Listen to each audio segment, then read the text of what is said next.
randomness, the frequency in which random occurrences happen is actually dictated by how assertive and aggressive somebody is in terms of putting themselves out there.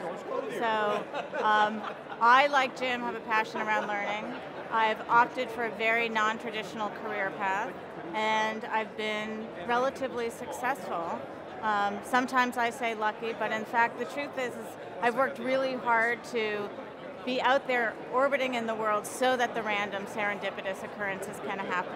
So often serendipity is framed as this thing as it just happens if you allow it to happen. And I think that the tagline should be, it happens if you make it happen.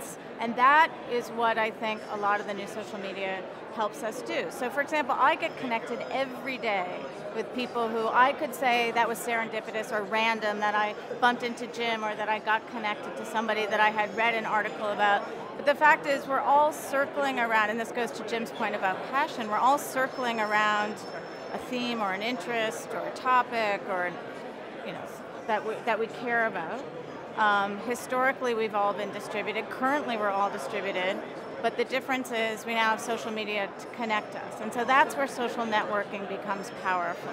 But it's not random social networking, it's about the fact that we share common likes and passions about the things that we want to be connected about.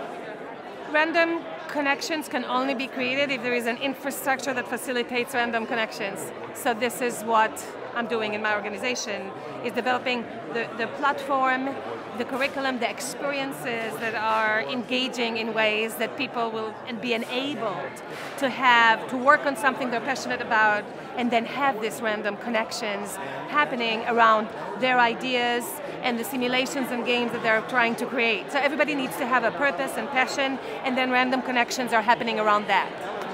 They have to learn how to be effective communicators, how to take advantage of connections, how to create connections and maintain them, how to create a blogosphere around their thoughts or around their products. And it's not just like, because it's there, it's going to happen. You have to learn to be an effective blogger. You have to learn to be an effective social networker and social worker. In a social network environment, the workers have a whole new set of skills they have to master.